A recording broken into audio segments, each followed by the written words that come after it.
প্রধানমন্ত্রী হয়ে সাকিবকে জাতীয় দলে ফিরিয়ে নিয়ে আসলো তারেক রহমান। দর্শক, বাংলাদেশ ক্রিকেটের ইতিহাসে এমন নাটকীয় মোড় আগে খুব কমই দেখা গেছে। দেশের ক্রিকেটের সবচেয়ে বড় তারকা অলরাউন্ডার সাকিব আল হাসান, যিনি দীর্ঘদিন ধরে জাতীয় দলের বাইরে, অবশেষে ফিরছেন আলোচনার কেন্দ্রে। 24শে জুলাই গণ অভ্যুত্থানের পর থেকে জাতীয় দলের জার্সিতে আর দেখা যায়নি এই বিশ্বসেরা অলরাউন্ডারকে। দেশের মাটিতে খেলতে চেয়েও সেই সুযোগ পাননি সাকিব। মাঠের বাইরের নানা সমীকরণ, রাজনীতি আর বোর্ডের নীরবতায় ধীরে ধীরে আড়ালে চলে যান তিনি।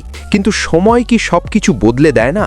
বদলে দিয়েছে, এবার একেবারে বিস্ফোরক গতিতে। বাংলাদেশ ক্রিকেট বোর্ডের বোর্ড সভার শেষে বিসিবির মিডিয়া কমিটির প্রধান আমজাদ হোসেন সংবাদ সম্মেলনে বলেন, যদি সাকিব আল হাসানের অ্যাভেলেবিলিটি, ফিটনেস ও অ্যাক্সেসিবিলিটি ঠিক থাকে এবং যে ভেন্যুতে খেলা হবে সেখানে উপস্থিত থাকার সক্ষমতা থাকে, তাহলে বোর্ড বা নির্বাচক প্যানেল অবশ্যই তাকে ভবিষ্যতে দলে বিবেচনা করবে। এই বক্তব্যেই আবার আগুন লাগে ক্রিকেট পাড়ায়। কিন্তু সবাই ভেবেছিল এটা হয়তো আরেকটা যদি কিন্তুর গল্প। ঠিক তখনই দৃশ্যপটে আবির্ভাব নতুন সমীকরণের। নতুন প্রধানমন্ত্রী হিসেবে দায়িত্ব নিয়ে সরাসরি জাতীয় ক্রিকেটে হস্তক্ষেপ করলেন তারেক রহমান। এক ঘোষণায় তিনি বলেন, সাকিব আল হাসান শুধু একজন ক্রিকেটার নন, তিনি বাংলাদেশের ক্রিকেটের নক্ষত্র। আমরা চাই তিনি আবারও জাতীয় দলে ফিরুন। দেশের প্রয়োজনে, দলের প্রয়োজনে সাকিবকে দরকার। আসন্ন পাকিস্তান সিরিজেই তাকে জাতীয় দলে দেখতে চাই। এই বক্তব্যের পর মুহূর্তেই বদলে যায় সব হিসেব নিকেশ। বোর্ডের নীরবতা ভেঙে পড়ে, নির্বাচকদের মাথায় নতুন পরিকল্পনা।